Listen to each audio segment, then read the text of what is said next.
Are you having a hard time figuring out what to get Dad for Father's Day? You should check out Row 1 Brand's Vintage Pictorum Gallery. They have America's best sports art. With over 7,200 historic sports prints, you're assured to find something unique for Dad this Father's Day. Instead of a boring old tie, get him a historic baseball photo taken by Henry High Sandham at the historic Polo Grounds Stadium in New York City during the 1894 Temple Cup. Or, if he's an NFL buff, check out the 1963 vintage NFL poster. These are so good looking that you'll be amazed how they turn out. Shop now at sportshistorynetwork.com/row1 and save 15% off your order. When we think about the greatest NFL players that wore the jersey number 60, there's a lot of forgotten players there. Well, we have a specialist in Sports Forgotten Heroes host Warren Rogan is going to help us remember them, jersey number 60s, and we'll come up with a top 10 coming up in a moment. This is the Pigskin Daily History Dispatch, a podcast that covers the anniversaries of American football events throughout history on a day-to-day basis. This is your host, Darren Hayes, and we are podcasting from America's North Shore, bringing you the memories of the gridiron, one day at a time. So in taking the snap from the sportshistorynetwork.com and handing off to pigskindispatch.com, let's go no huddle through today's football history headlines. This podcast is part of the Sports History Network, your headquarters for the yesteryear of your favorite sport. You can learn more at sportshistorynetwork.com. Hello, my football friends. This is Darren Hayes of pigskindispatch.com, and welcome once again to the Pig Pen for a special bonus edition, our Football by Number series. Jersey number 60 is up tonight, and we have our friend Warren Rogan with us to help us find a top 10 greatest number 60s in NFL history. Warren Rogan, welcome back to the Pig Pen. Hey, Darren, thanks for having me. Should be a lot of fun. All of these have been fun. I love the conversations, and number 60 is going to be interesting. Yeah, we're definitely in the heart of the big guys in the trenches, that's for sure. Yeah, you know, it's very difficult, I think, to judge a lot of these guys because they're offensive linemen, and it's very difficult to measure what they've done or how valuable they really are when you can't just compile statistics. So a lot of this is from memory, from watching them, from reading about them.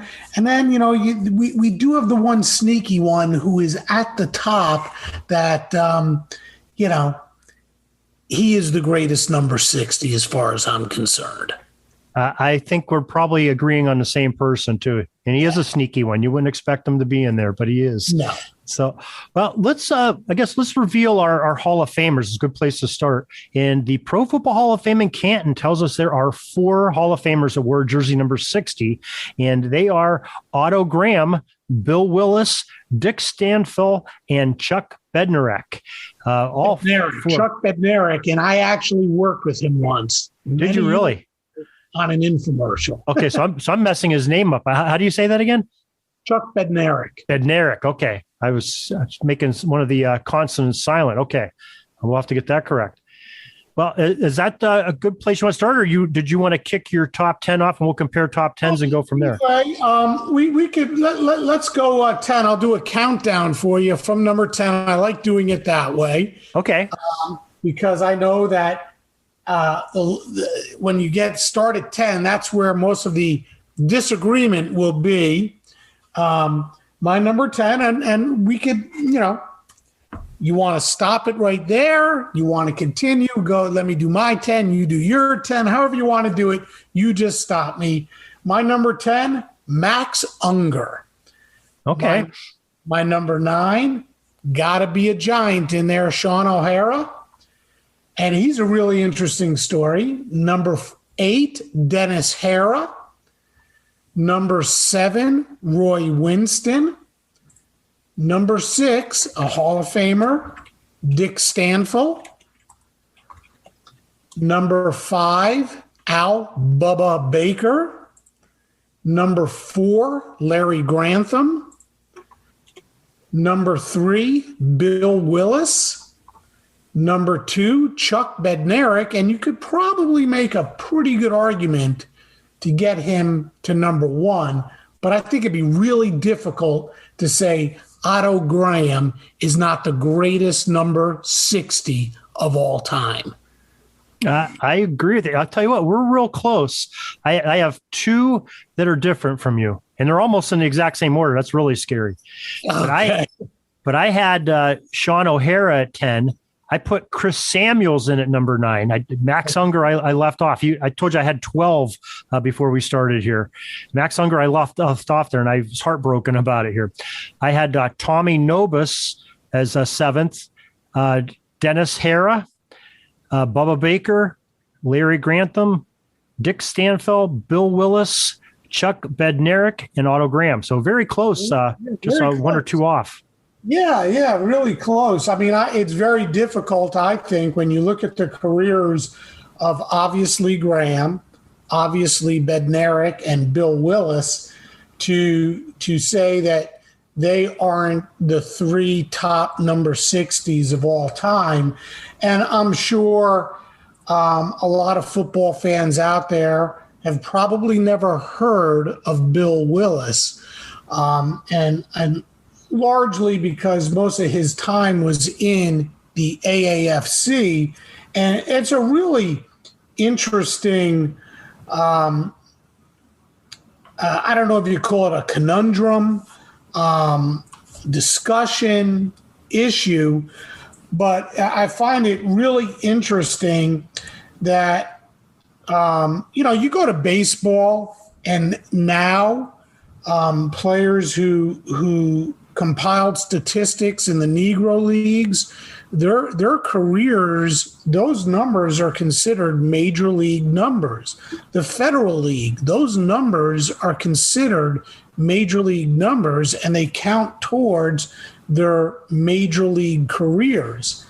For whatever reason, the NFL has not accepted the numbers compiled in the All-America Football Conference as official numbers. So a guy like Bill Willis, who played most of his career with the Browns in the AAFC, a lot of what he did is not considered towards his overall record, but he certainly was an outstanding lineman for the Cleveland Browns. So it's some of that stuff's really interesting. Yeah, it definitely is. And, I always found that odd too. The AFL, they ended up using their statistics because they merged. AAFC, I guess you could call it a merge or a takeover and kicking a bunch of teams out, but similar to a merge, but they don't let those records in. You had the Browns. Mm-hmm. And you had the Niners. Those were the 2 big teams that came into the NFL from the AAFC. The Colts did as well, but a year later. So it was more like the franchise name came in. But I think it's really insulting to the Cleveland Browns that their numbers didn't transfer in, as and a lot of that was because they felt that the AAFC was so inferior. Yet the Browns, when they came in, they won the NFL championship, so there was nothing inferior about the Cleveland Browns of the AAFC.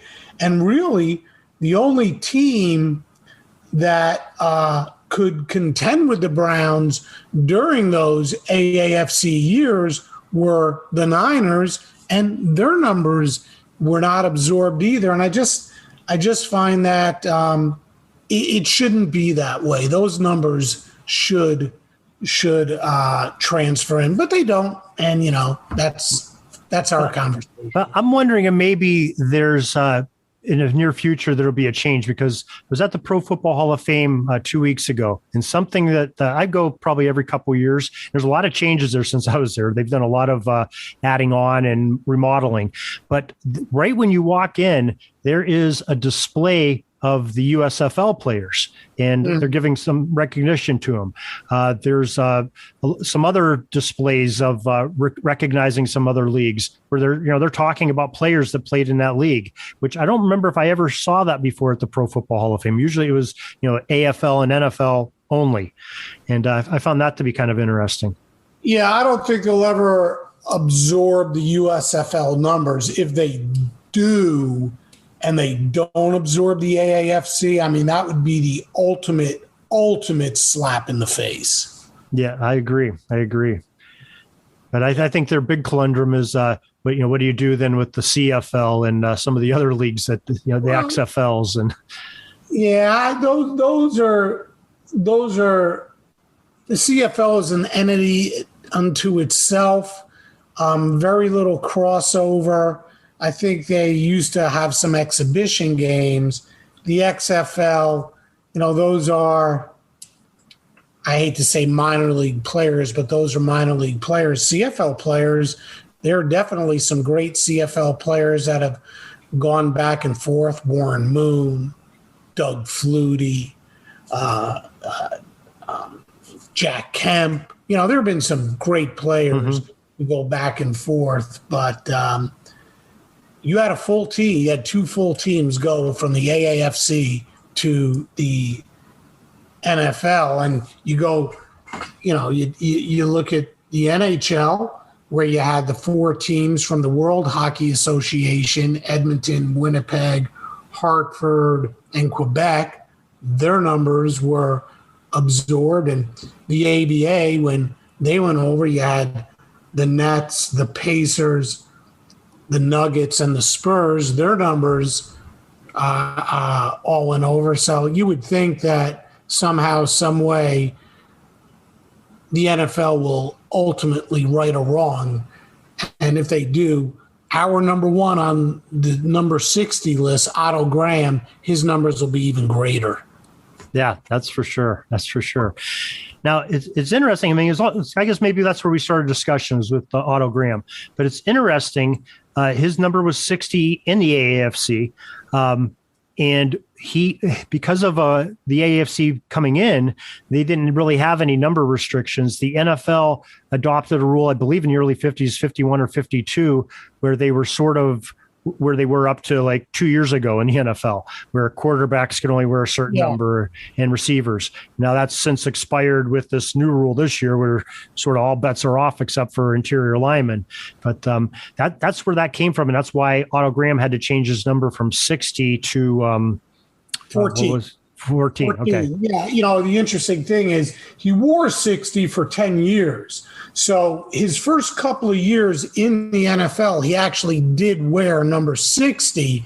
And ultimately, they assigned numbers, interior linemen had to be in the 50s or the 60s. So they made him switch. So while most of his career was wearing number 60, he did wear number 14, and it's the number 14 that the Browns did retire. But he wore 60 for, a number of seasons, and he was about as good as it. He wore 60 for 6 years, 14 for 4 years, and he was about as good as it gets during his playing days. Yeah. So what was it? If 60 was his number for his first 6 years, he had 5 championships in those 6 years wearing number 60. Yeah. So he won the AAFC. Every year there was an AAFC. So there's 4. 46, 47, 48, and 49. And then he went over to the NFL, his first year in the NFL. He led the Browns to the NFL championship. So he won the NFL championship in 50. I believe they went back in 51 and they lost. Right. And he won the NFL championship again in 54 and in 55. So I think he won 7 times. Right. But I'm saying with the number 60, those 6 years. Oh, yeah. 6. Yeah. He had five championships, I believe. Yeah. And he played in another championship game that he lost. Yeah. I mean, so 60 was pretty good to him. Yeah, he won 5 in a row, 46, 47, 48, 49, and 50. and went to a sixth but didn't win. He was a great ball player, a great quarterback. Won the AAFC MVP twice, won the NFL MVP 3 times. When you take a look at his overall career record, he won 57 games and lost 13. In the AAFC, Paul Brown put together one of the most dominant, one of the most phenomenal football teams of all time. And, when we talk about the undefeated teams, which were the Miami Dolphins, their perfect year, 72, when they went 17-0, including the Super Bowl, and, the Patriots, who went 16-0, then lost the Super Bowl to the Giants. The Browns were an undefeated team, but they don't get the recognition as an undefeated team. They went 14-0 in 1948. So his 4 years in the AAFC, 12-2, 12-1-1, 14-0, 9-1-2. So over 4 years, he lost 4 games. It's wow, unheard of. In 1950, the Browns' first year in the NFL, they went 10-2. They beat the Giants in the divisional round of the playoffs, and they beat the Los Angeles Rams in the NFL championship game 30-28. And, that was just the sweetest of victories for the fans of Cleveland, because not only were they able to prove that their Browns, their team in Cleveland, was the best in football, they also beat the team that left Cleveland and went to Los Angeles, the Rams. So it was a great win, gave legitimacy to the AAFC. He was his overall playoff record, 9-3, 7 championships. Every year of his 10-year career, he was in the playoffs. Statistically, completed over 55% of his passes, threw a bunch of interceptions, but he threw a lot more touchdowns. He 174 touchdowns. The Browns they had Jim Brown, obviously, so they had a heck of a running game, but they weren't afraid to air it out. And he threw 174 touchdowns, 135 interceptions, but he was really good with the ball in his hands too, running it, and he scored 44 touchdowns. He was just an overall great player. And, he was a great college ball player too. He played at Northwestern. He was the Big Ten Player of the Year in 43. And, I don't know the full story as to why he went to the Browns instead of the Lions, who drafted him. And, the Lions weren't a bad football team at that time. They're not like the Lions of today. They drafted him 4th overall. But Paul Brown was able to offer him a little more money, $7,500. So maybe that's what it came down to. And, there might have been a little something to do with World War II. I'm a little fuzzy on that, but he, like I said, was a great athlete. So good, in fact, he played professional basketball as well. A lot of people don't know that. Before there was an NBA, there was what was called the BAA, which was the Basketball Association of America, and there was what was called the NBL, the National Basketball League, and they merged to form the NBA. And right before they did that, Otto Graham played for the Rochester Royals. And he came off the bench and averaged 5.2 points per game. And he helped them win a championship. Imagine that. This guy just had this championship pedigree. He helped them win a championship over Sheboygan. So he was just a phenomenal athlete. I think the greatest ever to wear number 60 in professional football.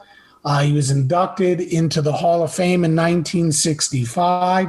He also went on to coach. He coached the Redskins for a couple of years without a whole lot of success. I think it was 3 years, and he was like 17-22 with a few ties. Yeah, I mean, that's all really amazing stuff. He is such an interesting player. And he played defense, too, for in his first 3 years with the Browns, had 7 interceptions. He played defensive back. I mean, how can you say anything bad about that? A guy that's a star quarterback that also has some picks. So that's some great things. A couple of things I just wanted to add. We have a lot of fans for Cleveland here in Erie. They're less than 100 miles away. And I always tell people that, they were upset when the Browns left. And I can understand that when they left in the late 90s and when LeBron James left the first time. And I understand why they were upset there. But I said, how about when the Cleveland Rams win a championship and they leave and go to LA? I mean, you left them when you won a championship. That's really got to put a knife in your heart when that happens. 45, they win the championship, and within a month or two, they were out in LA. Crazy. That'd be like the Buccaneers leaving Tampa Bay right now. It's just nuts. Yeah. Those people would go crazy. Yeah. So, and that was the second time a team left Cleveland that was in the NFL. So I think Cleveland has had 3 times teams have left. There was a team prior to the Rams, and the Rams left, then the Browns left, and now you have the Browns again. So yeah, you had the Cleveland Indians, the Cleveland Bulldogs when they took over. The Indians took over the Canton team at one point, and then went back to Canton. Yeah, it was crazy, crazy back then. But I think we both agreed on that Otto Graham is definitely the number one player wearing 60 in NFL history. That's for sure. No doubt. And what a stud. And I think a close number 2 is Chuck Bednarik. He played for the Eagles. He had an interesting nickname, and a lot of people think that nickname had to do with how hard he hit on the field, and it actually didn't, but it was a nickname that was absorbed because of that as well. His nickname was Concrete Charlie, and it was because of the fact that he was a concrete salesman during the off season. Remember, back in the day, a salary for most of these guys, 99.9% of them couldn't sustain them for their lifestyle, to make a full year's living. So a lot of these guys had to work during the off season, and Chuck Bednarik was a concrete salesman. So, but he was one heck of a player. Made one of the most famous tackles in the history of football in 1960 against the Giants. He hit Frank Gifford so hard, some people actually thought Gifford was dead. He just lay motionless on the field. And as you would expect, the hit caused a fumble. Gifford actually did not play football for another 18 months after that hit. He basically broke him in half. Wow. And the amazing thing about the hit is, Gifford didn't hold a grudge against Bednarik. He said, it was a clean hit. It was the cleanest of hits. He just got me good, and he knocked him out for 18 months. So, but Chuck was part of 2 NFL championship teams with the Eagles, 1949 and 1960. 8 times he was a Pro Bowl player. 10 times he was named to the NFL first team All-Pro. He was named to the NFL's 50th all-time anniversary team, their 75th anniversary team, their 100th anniversary team. Guy was just great. 1950s all-decade team. He was inducted into the Football Hall of Fame in 1967. Over the course of his career, he had 20 interceptions, 21 fumble recoveries. In 14 years, he only missed 3 games. And he was a linebacker. He was a center. His number 60 is retired by the Eagles. And, he was a really smart dude, too. He was the first overall pick in the draft out of the University of Pennsylvania. So go Quakers. Yeah, the Quakers had a number 1 pick in the draft. He was a smart guy. He was a good guy. He played the game tough. He played the game the right way. I had an opportunity at one time many years ago to work with him on an infomercial. This was way back in the early 1990s. He was a good guy. An interesting fact about him, too, was he was a staff sergeant in the Air Force from 1942 to 1946, and he flew 30 combat missions in World War II before he started his NFL career. So he wasn't at all a youngster when he came to the NFL. I did not know that. No, he wasn't. Like I said, he played 14 years. If he added it all up, he could have probably had about a 17, 18-year career. Wow, amazing. So, okay, now I have to ask the question that everybody's probably thinking. You have a guy with a nickname of Concrete Charlie doing an infomercial. Was it like some kind of a cleaner or something that would clean concrete? Or I'm going to be honest with you. I'm racking my brains out. I cannot remember the product. It was so long ago. I knew you were going to ask me this, and it was so long ago. I can't remember the product. I can't remember. Well, if you remember it, after the show, we'll post it in the show notes to give everybody the answer, because that's going to eat away at me now.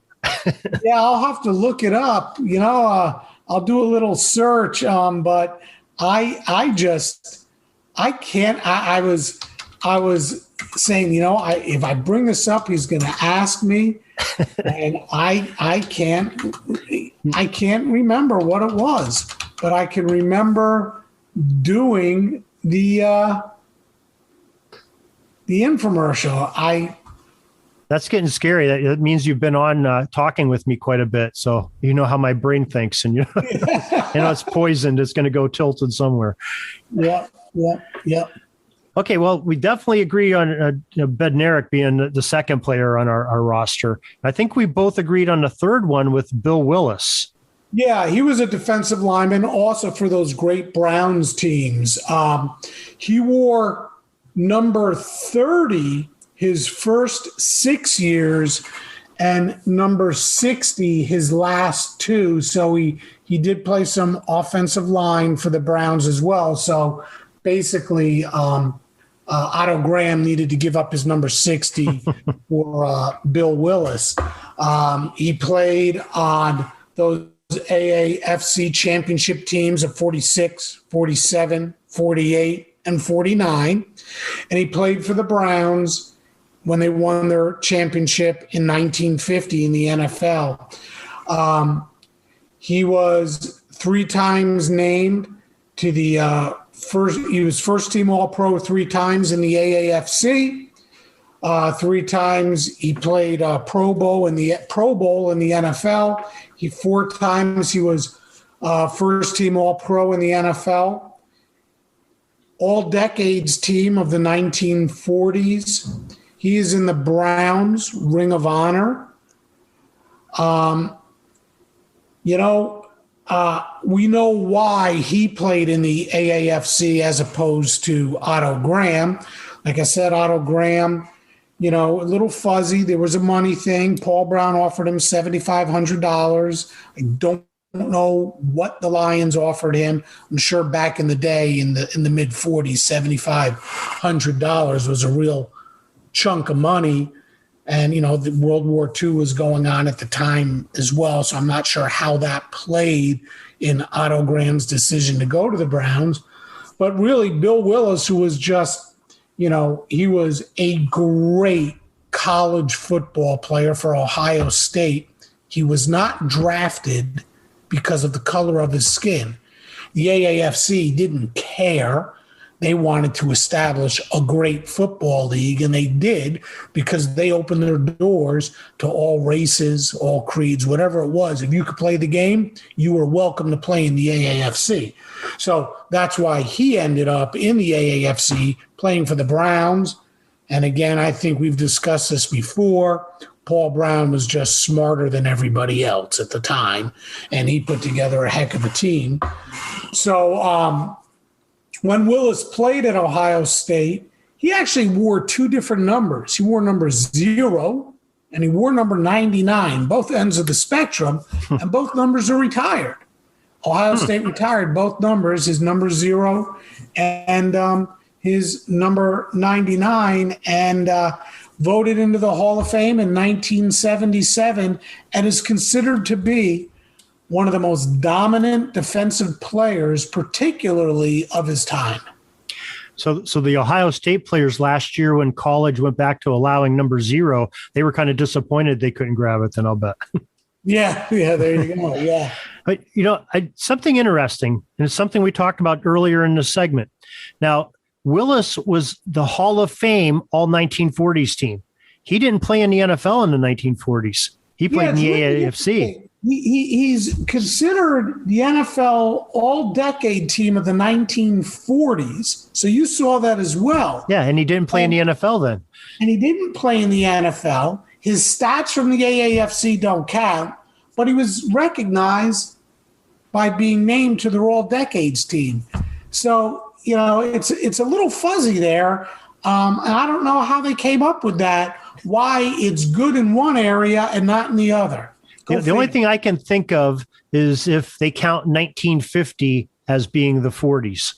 Like if you were starting at, 1901 to 1910, they didn't have an NFL, I understand, but you would count 1910. That's the only thing reasoning I can even think of. Maybe they would do that. That wouldn't make sense to me because you would go 40 to 49 would be the 40s.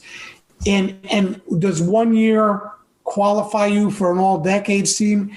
It's I don't know the NFL's formula for that.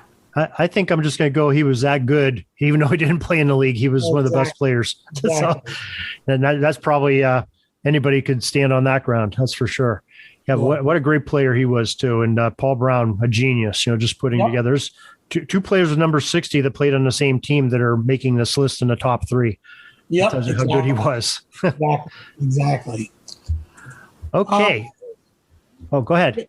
No, I was going to say my number 4. I don't recall. This is where we diverge a little. I had Larry Grantham, and I had Stanfield, but I think we just reversed them, if I remember correctly. Yeah. Grantham was an absolutely terrific linebacker. He was as tough as can be to run the ball against. He played for the New York Titans, who later became the New York Jets. So the Titans changed their nickname to the Jets.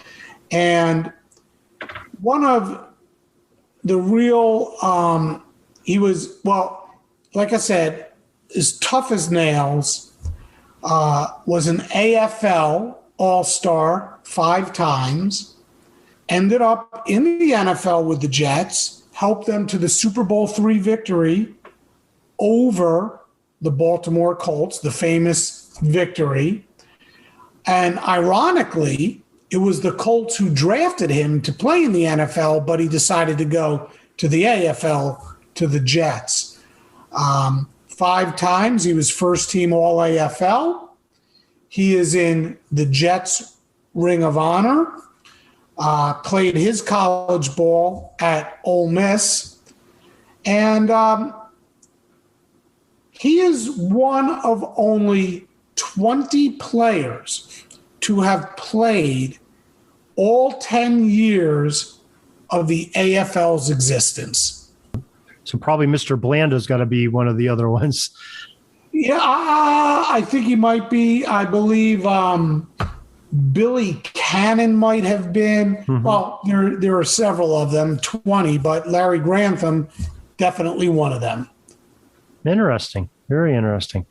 I just had 2 weeks ago or a week and a half ago at the PFRA convention at the Pro Football Hall of Fame, they had a panel of guests on there. And you're talking about Super Bowl III. They had Bob Vogel, who was an offensive tackle for the Colts in the late 60s, early 70s. And he was asked that question about, hey, did you guys go into Super Bowl III like super cocky or what it was? He goes, you know what? He goes, it was probably our best week of practice we had in like 5 seasons that week before the Super Bowl. They were focused. They went in there, and he said the Jets just came in and just, beat them to every dime, just knocked them off the ball and played their butts off and beat them. So I found that was kind of interesting that, the opponent of the Jets would say that. Joe Namath, I'm not going to tell the story because I know I'm going to get the facts wrong, but Joe Namath has, anybody's got to look it up. He's got such great stories about the week leading up to the Super Bowl, including the hotel he stayed in, and including, I believe there might have been a part of the game where he didn't play, and someone was asking him about questions about that, and they're showing video of him, and he's going, I don't remember those plays. I think it might have been the Super Bowl, and sure enough, for whatever reason, that part of the Super Bowl, the film was lost, and somehow this was put in there, and it actually never happened. Like the backup quarterback or something was in the game, something crazy like that. Oh, so really? You got to go back and let's just see something. I'm going to go to Super Bowl III statistics, and let's see if there was another quarterback that played at all for the Jets that day. Sorry to diverge and no, please. We got to get this straightened out here. Let's see. Here's the box scores coming up. Yeah, Babe Parilli was in the game. So Babe Parilli actually was in the game that day as a quarterback for the Jets. So I don't know. I can't recall if that's part of the story, but there's something about that. They were asking Namath about some plays, and they're saying, but it's you. And he goes, no, man, I don't remember that at all. Oh, got to find that story someplace. Good stuff. Yeah, it sounds like it. I've never heard that one before. That is interesting. Okay. So, I mean, we both have Larry Grantham on the list, just a reverse order. Now, did you have Stanfield number 5 then? I know. Actually, I moved, even though he's in the Hall of Fame, I got him dropped one more spot. I have him down at 6. My number 5 is Bubba Baker, Bubba Baker. And I think he is a terribly overlooked superstar. He played 13 years in the NFL from 1978 to 1990. He played for the Lions, the St. Louis Cardinals, the Browns, and the Vikings. He had, in 1978, the NFL still didn't record sacks as an official statistic. And that year, he had 23 sacks, including 5 against Tampa in one game. He had, for his career, 65 and a half official sacks, and that includes 13 in 1983. That was his career high outside of the 23 for the Rams in 83. 3 times He was a Pro Bowler, All-Pro in 78. The same year, he won Rookie of the Year, and that's the year he had 23 sacks. So wow.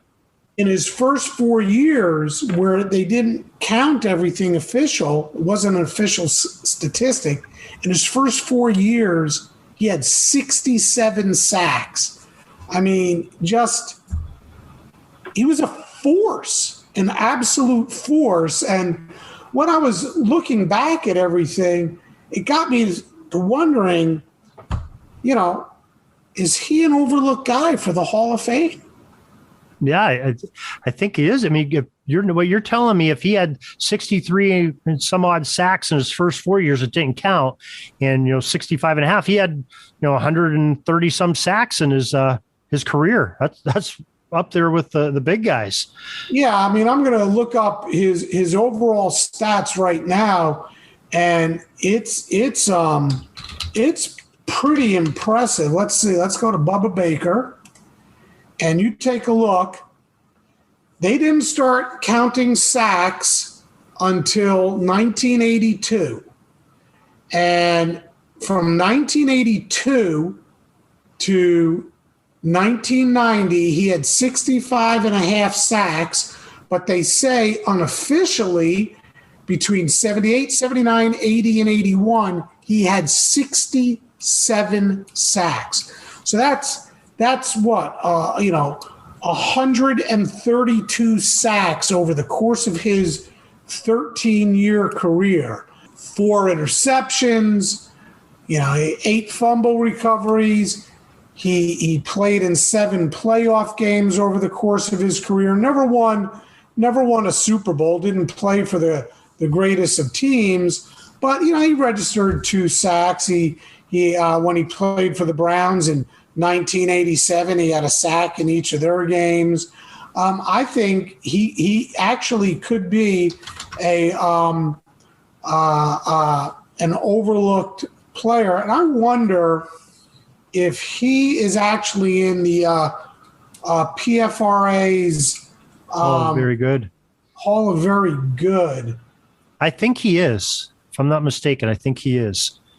But just that sack total. Okay, so we're right around 132, 133. Lawrence Taylor is tied for 14th in career sacks at 132 and a half. That shows you the caliber of sacks that the man had. Not all of his sacks were counted either. Right? That's true. This year or two, it was not an official stat either.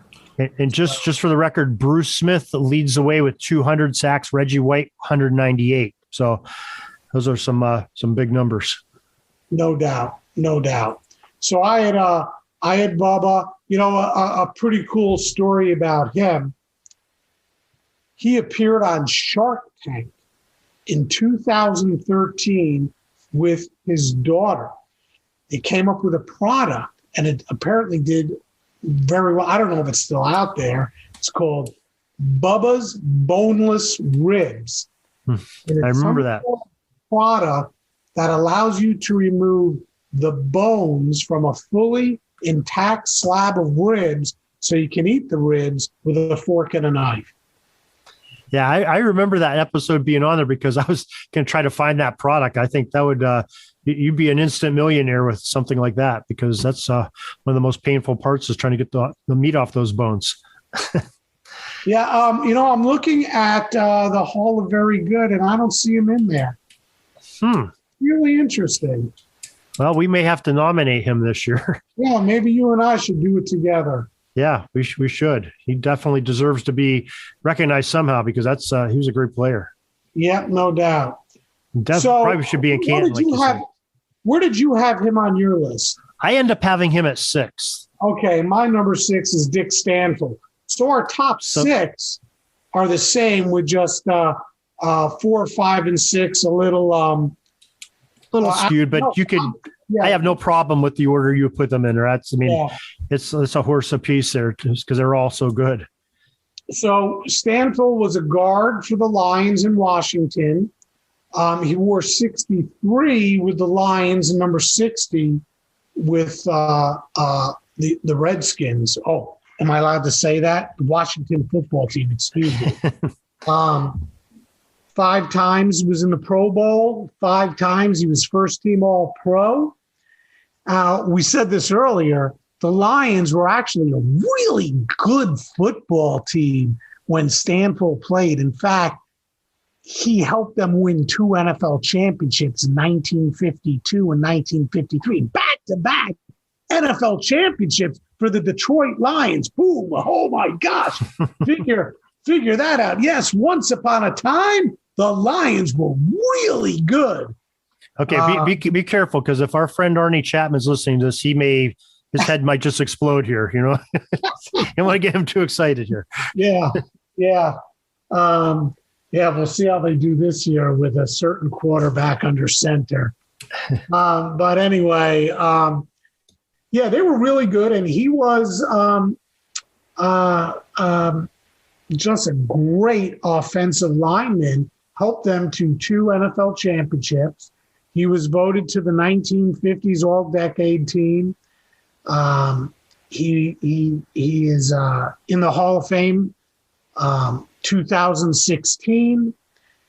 And, he retired early. He just had a lot of injuries, including a spinal injury. And at the age of 31, he finally had to hang it up. Interestingly enough, they won the 52 NFL championship. They won the 53 NFL championship, and that was a year they beat the great Cleveland Browns, a year that they went 10-2. And he said the greatest honor of his career was being named the team MVP in 1953. So he was really all for the team, a team player. Again, very difficult to talk about stats for an offensive lineman. But I will say this, he did coach a tiny bit as a head coach with the Saints when he replaced Mike Ditka after Ditka's brief stint with the Saints. He coached a lot for Ditka. He coached those Bears teams, those great Bear teams that wound up winning the Super Bowl in '85. And Ditka said that without question, Dick Stanfield was the greatest offensive line coach he had ever worked with. Pretty high praise. Praise. Yes, it certainly is, with some of the great linemen that he had on his teams that both he played with and coached. So very high praise indeed. Yeah, the reason I had Stanfield so high, just looking at 5 Pro Bowls, 5 times All-Pro, two NFL championships, the all 1950s Hall of Fame team. That was sort of I was enamored with those numbers, and that's sort of why I was on a roll with the Hall of Famers, and I said, okay, they got to be the top 4. And they were all so good. I just think that it's the Bubba Baker story is a very interesting story to me. As we sit here and do this episode of Pigskin Dispatch, I'm actually now more intrigued by Bubba's story as to why he's not in the Hall of Fame, and at worst, not in the Hall of Very Good. It's, he was a sack machine. His numbers are...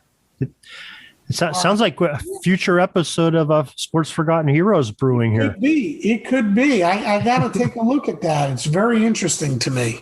Yeah, it definitely is. I hope you do that. I think that would be a great episode. I might have to look at that. Yeah. Okay. Now, so who did you have at 7th? I missed. That's the only one I missed writing down. Roy Winston. Okay. That's somebody else I did not have.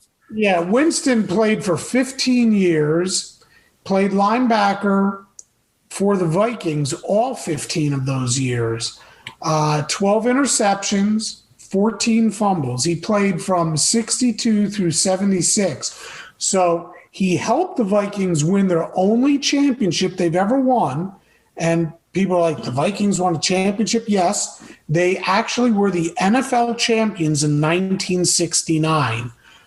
This is when the NFL champion played the AFL champion. And he played in 4 Super Bowls. He played in Super Bowl 4, Super Bowl 8, Super Bowl 9, Super Bowl 11. The Vikings were a really good team back then, and Winston was one of their leaders.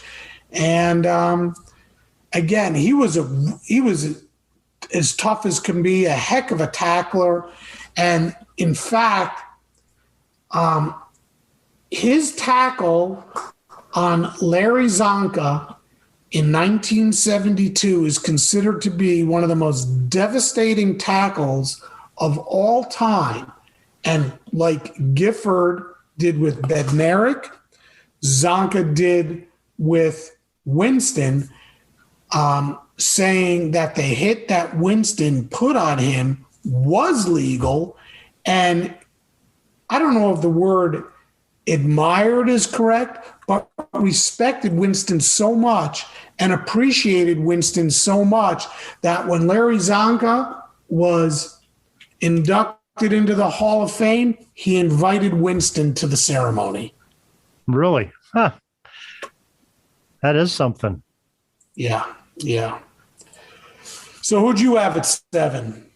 At 7, I had Dennis Hara, who I know you had down the list a little bit. Yeah, I have him at 8.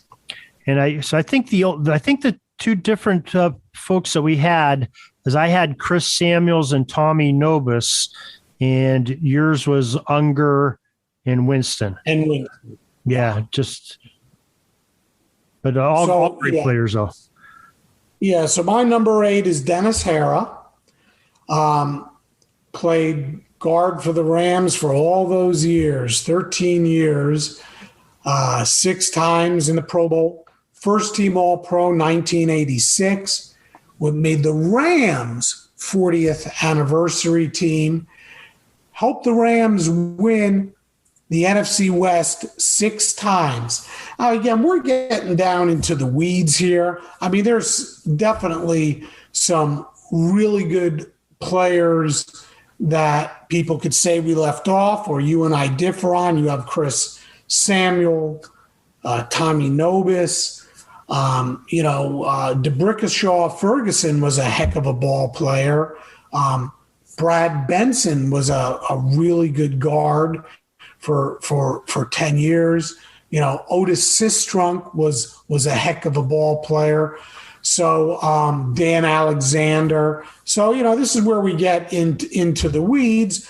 But I remember Dennis Hara, and he was a fixture on that Rams line.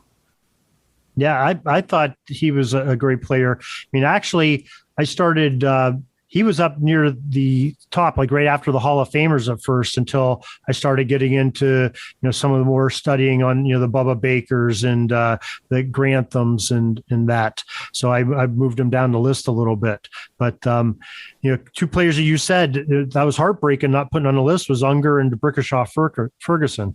Because I said, but boy, where do I fit them? I can't. These other players I think are they're all special, but I could have picked 12 real easy. And I didn't even consider Winston, which you made a very convincing case for, because and the reason I didn't choose him is he didn't have any Pro Bowls that I could find, and he didn't have any All Pros, where the other guys all did. For Winston, yeah. I just thought, again, a guy who had a heck of a career, was a heck of a linebacker, played for the Vikings all those years, and he was another one who you would say was a fixture, and I don't know, just something about him just said to me, this guy deserves to be there. Well, when you made a convincing case, and I sat there and I thought about it, I said, okay, why would this guy not make the Pro Bowl? And then I'm sitting here looking at the era he's playing in, and the linebackers are playing in his division. When you have Butkuses and Nitschkes and all the others in that black and blue division, right? There's a couple good reasons why maybe you don't make it. I know he was a left linebacker, but that's just two other teams that he played a lot against. So there was a lot of great linebackers in that era throughout the NFL, even though there was less teams in. But he's just one of those guys who's overlooked, and I overlooked him. But I'm glad you talked about him, and you made a very convincing case for him. All right, my number 9. I can't do a list without a Giant on it. But I was surprised. I did. I was surprised you had him at 9. I thought maybe he'd be like 5 or something. Well, yeah, I tried to make a case for him to be number 1, but I just found these couple of guys that I thought deserved to be a little bit higher. He was an anchor on an offensive line that won a Super Bowl, the Giants Super Bowl in 2007. And 3-time Pro Bowler. He was just a solid ball player.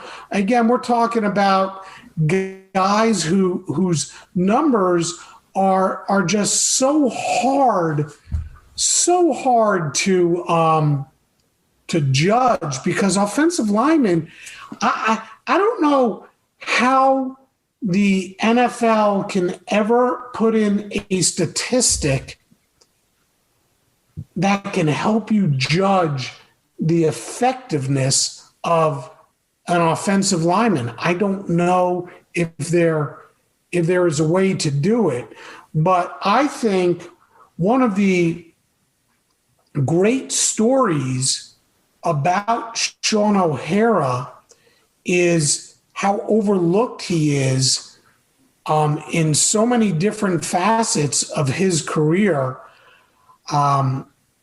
beginning with playing at Rutgers, where he was a walk-on. He wasn't even recruited out of high school, and he wound up playing all 4 years for Rutgers. And then he wasn't drafted. And he was an undrafted free agent signed by the Browns. And midway through his rookie year of 2000, he breaks into the Browns lineup, and he plays in 8 games and starts 4 of them. In 2001, played all 16 games, started 4 of them, and the Browns saw something in him. And in 2002, he became a regular full-time starter. So in 2002, played in 14 games, played in all 16 games, started all 16 games. 2003, started all 14 games that he appeared in. 2004, his first year, he signed as a free agent with the Giants, played in 12 games, started 12 games. 2005, played in 16, started 16. 2006, played in 15, started 15. And in 2007, 2008, and 2009, he started every single game, played every single game of the season. 2010 was his final year, got hurt, and after 6 games, hung up his cleats. 3 times he was a Pro Bowler. Actually, he was a target 1 time in his career for a touchdown. Caught the pass, scored the touchdown. Again, just a solid ball player, and I think worthy of being named one of the top 10 of all time wearing number 60. And he wore number 60 every year of his career. Yeah, I totally agree with you. He was a very special player. Going back to what you said about, what they could come up with statistics for offensive linemen. I don't know if you ever listened to Sirius XM NFL Radio. Pat Kerwin has a show with the quarterback Miller that used to play for the Bears and Steelers. Jim Miller. And but Pat Kerwin has, and I think he does a lot of these chartings himself. He watches a lot of game film, of course, because I don't know where else you can get it from. But he goes by the amount of penalties that they have, like holding calls and false starts that offensive linemen have. And he also has, I don't know how he does it other than charting, is pressures that the man that he's assigned to block gets on the quarterback and sacks. He counts that against them. I've heard that. I think that should somehow they should talk to Pat Kerwin and figure out how to make that an official stat. How many sacks you gave up, penalties, like you said. I think that would be a telling statistic. And how many times you're able to open up a hole somehow for, how many yards rushing through the hole that you opened up. I bet you there's a way to do it if somebody really put their mind to it and got the NFL to sign off on it. I think it'd be a terrific way to measure the effectiveness of an offensive lineman. Yeah, and I'm sure with all the stat people and analysis people that they have working for the NFL and for the other media outlets, I'm sure they could come up with something and have some kind of a formula to put in there, almost like a quarterback number, Yeah, like I said. Yeah. So definitely O'Hara makes that list. So now, and go ahead. I was just saying, now we got to sort of figure out. We have these people that we're different on. So that's sort of where our debate's probably going to come in. Right. And my number 10 is one of those guys. I had Max Unger. And when I thought about it, I said, you know what? Max Unger wore 60 every year of his career. And centers just don't get enough credit. The guy was a stud center for a really good Seahawks team, and then a stud center for a really good New Orleans team, 3 times Pro Bowl, first team All-Pro. He was solid. He really wasn't very highly rated coming out of college.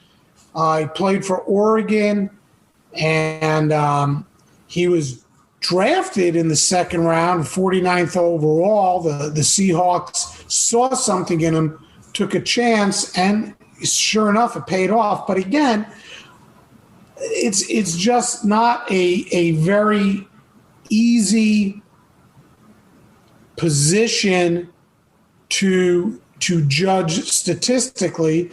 But outside of an injury in 2010, as a rookie playing right guard, he started all 16 games. He got hurt in 2010, but he started 15 games in 2011, all 16 in 2012, started 13 in 2013. Again, he got hurt, so he only played in 6 games in 2014. But his last 4 years, his 4 years with the Saints, all at center, out of 64 possible games, he played in 63, starting 63 of those games. So,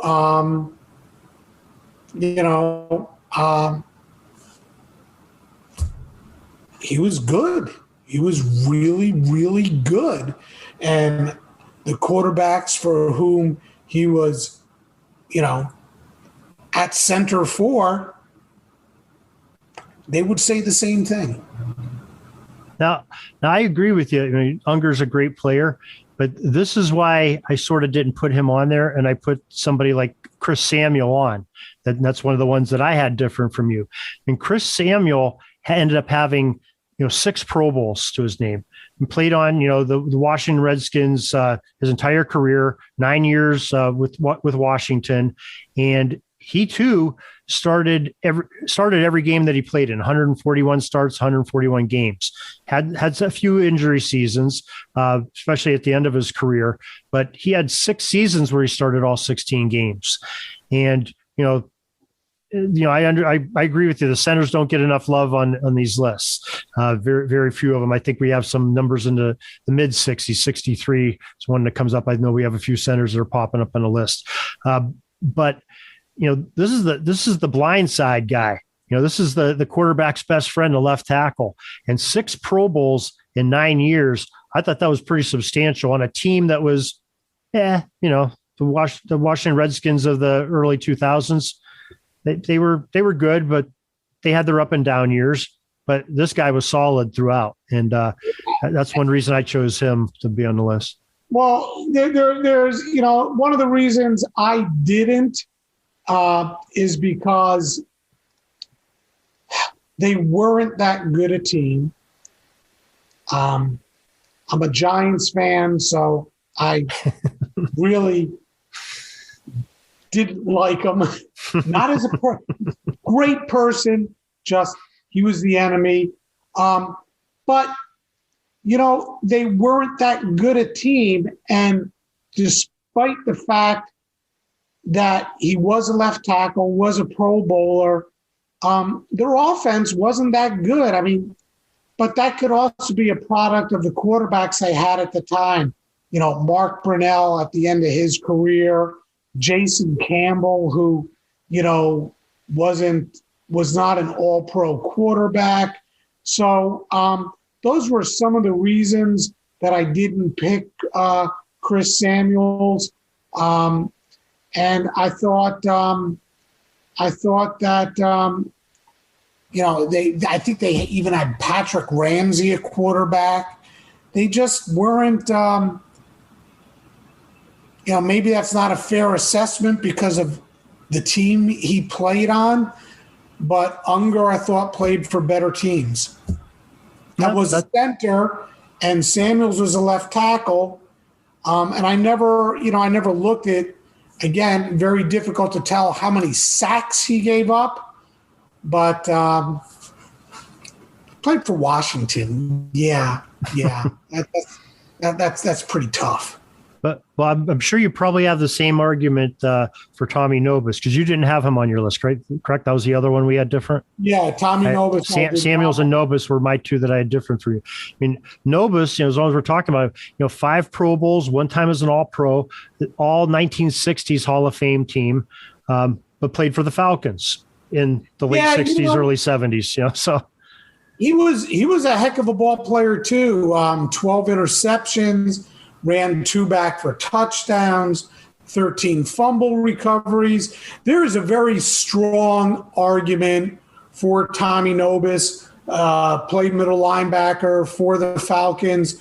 I could put Nobis in at number 10. But darn, if offensive linemen just don't get as much credit as they should, or not credit, the recognition. You're right. That they deserve. Yeah, you're right. Okay, so all right, let's review this here. So your 2 different ones are that I didn't have are Winston and Unger. Mine are Nobis and Samuels. Mm-hmm. And they all have compelling cases here for both. Right. Well, I'll tell you what, I'm willing to call truce here, and we go with 12 on our list. I think that's very fair. I think it'd be very difficult to say that Unger, and you could call it a draw between Unger and Samuels, and you could call it a draw between Winston and Nobis. Absolutely. Yeah, I agree. So I think probably that's the gentlemanly way to settle this here, I think. And we'll just put 12 on the list. And, hey, it's our list, so we can do what we want with it, right? Do whatever we want. Or we're taking our ball and going home. So, hey, that's a great job on there. I mean, that was probably one of the more challenging ones that I've seen this year because there were some great players. Because a lot of offensive linemen on there. If Otto Graham hadn't wore 60, I think it would have been easy to put Chuck Bednarik in number 1. But we had some really, really good football players on there, beginning with Otto Graham, a guy who I don't think he gets the credit he deserves or the recognition that he should get. I mean, 7 championships in 10 years. I mean, what a quarterback. That's for sure.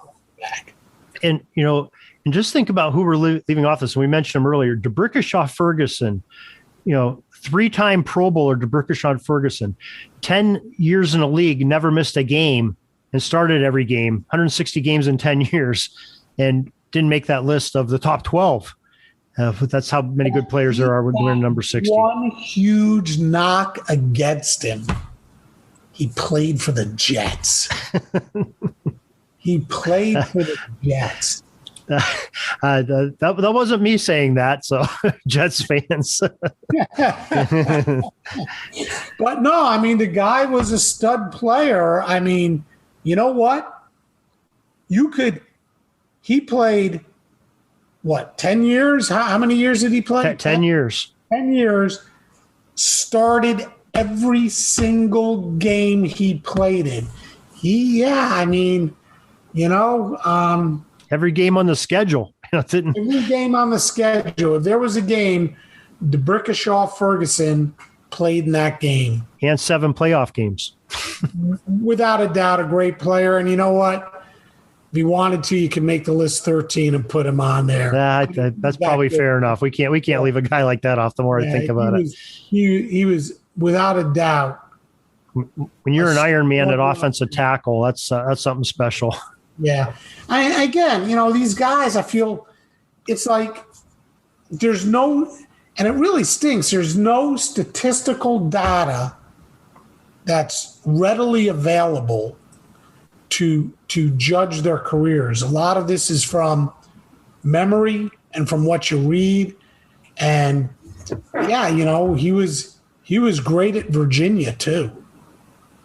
Yeah, he definitely was. He was he was the 4th overall pick in the draft. That's for sure. And lived up to it. Now, I think I might have an idea here because I'm going to be talking to, I have him scheduled, John Turney, who is sort of the founder of the Pro Football Journal. And John told me in a conversation we had that he's got stats on for linemen and some defensive linemen and sacks, pre-1982, that he's gone back and looked at scorecards and watched, game films and things on. So he's got some interesting numbers, and I'd be interested to see, what he turns up and what we can talk to him about. Maybe he's got some answers to some of these lineman questions that we have. Yeah. Wouldn't it be great to have a job like that where you could just let's get some film out and check it out? Man, what a great job. Yeah, he sure does. Him, and I know Chris Willis works with him quite a lot. Who's with NFL Films library. He's the head of their library, so I'm sure he has some good access there with Willis helping him there. So they're both good guys. I enjoyed talking to them. So okay, so we have our list of 13, and I think it's a pretty good list, and I'm kind of proud of that. That's some great players there. Yeah, definitely players. Yep, and again, a lot of fun doing this with you. It's always fun to uncover some of the unknowns, like Bubba's barbecue ribs, and Bubba's boneless ribs, and things like that. It's a lot of fun to go back through here and just to talk football, man. This is what it's all about, these podcasts. It's just so much fun to talk to the guests we have on here, to reminisce, and the research to find out different stories and facts and figures and things. I got an interview coming up about a baseball player by the name of Monty Pearson. And, like I've told you before, I like to try and stay season relevant. So I'm in the middle right now of baseball, but starting to play in football, as that's not that far around the corner. And actually, I have some pretty good ones that I'm talking about, but I'm not going to reveal them. But Monty Pearson, I would venture to say that very few people, particularly listening to your podcast right now, because I know very few that listen to my podcast, Sports Forgotten Heroes, would really know much of the story about Monty Pearson, who was a baseball pitcher first for the Cleveland Indians and then for the New York Yankees. And when he was with the Yankees, he appeared in 4 World Series games as the starting pitcher for the New York Yankees. I'm going to tell you his stats. In 1936, he pitched in 1 game in the World Series. It was a complete game, and he won that game. In 1937, made 1 appearance for the New York Yankees in the World Series. He pitched 8 2/3 innings and won the game. In 1938, again, 1 start, pitched all 9 innings and won the game. And in 1939, made 1 start, pitched all 9 innings and won the game. So his career record in the World Series is 4 games pitched. He's 4-0, 3 complete games.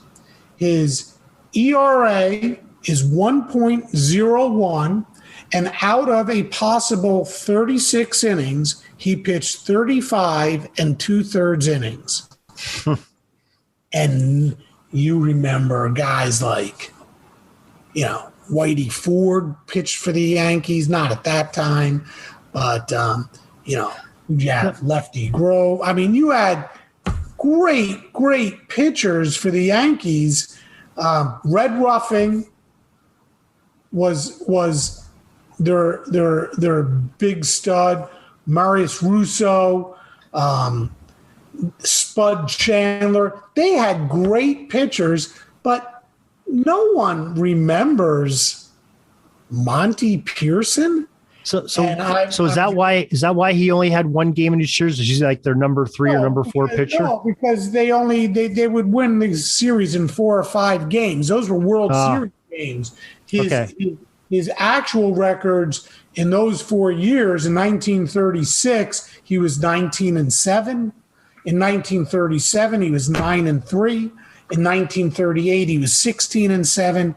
And in 1939, he was 12-5. He was one of their top 4 starters, but he was great.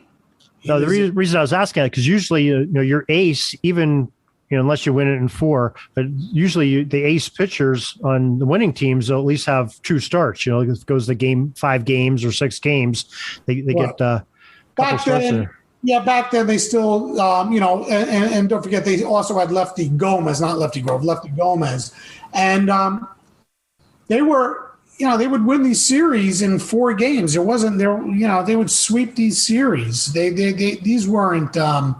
Let's see, and so in those 4 years, in 1936, they won the series in 6 games. In 36, that was over the Giants. In 37, they won it in 5 games over the Giants.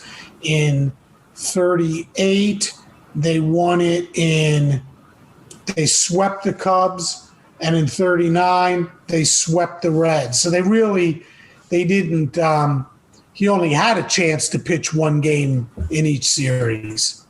Yeah, still, that's unbelievable. 35 2/3 innings, but possible 36 outs. Only missed 1 out in all of his starts.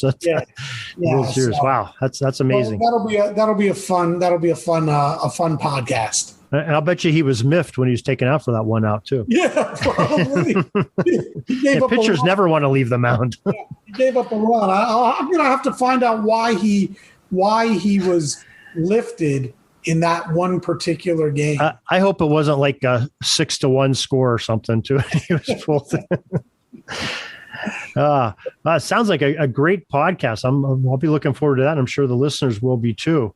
And once again, Warren, I want to thank you for your time and the knowledge that you brought into these jersey number 60s and some of these great stories that you told. With Bubba's boneless ribs, and like you mentioned, and some of the other ones. That's some great stuff, and appreciate you coming on. And I think I got to look. I see if we have you on for more. I know we had a conversation about you, Jersey 58. I don't know if you heard it with I had Dan and Andrew Newman on, who are they're also Giants fans, and this is sort of the gist of the conversation. It was on air, and they were talking, sort of ribbing me at the end. They're like going, "Hey, we got 58, but we're Giants fans, and we were trying to get 10 and 11, we couldn't get it. Warren Rogan got it. And we tried 53 and 56, we couldn't because Warren Rogan got it." He goes, "But we did get 89 over him." I said, "Yeah." I said, "And Warren's pissed at you guys. He wanted Bavaro." So. Yeah, he was. What a great tight end that guy was, and turncoat went to the Eagles. Oh my gosh. Well, Warren, I won't take up any more of your time. I appreciate your time. I know you're down there, hopefully missing this big storm that's hitting your area, the woods down there, and hopefully it does miss you and you stay safe down there. But we appreciate you coming on once again and enlightening us with this great football knowledge you have. Thank you so much, Darren. My pleasure. I enjoy it. That's all the football history we have today, folks. Join us back tomorrow for more of your football history. We invite you to check out our website, pigskindispatch.com, not only to see the daily football history, but to experience positive football with our many articles on the good people of the game, as well as our own football comic strip, Cleat Marks Comics. Pigskindispatch.com is also on social media outlets, Facebook, Twitter, Instagram, and don't forget the Pigskin Dispatch YouTube channel to get all of your positive football news and history. Special thanks to the talents of Mike and Gene Monroe, as well as Jason Neff for letting us use their music during our podcast. This podcast is part of the Sports History Network, your headquarters for the yesteryear of your favorite sport. You can learn more at sportshistorynetwork.com.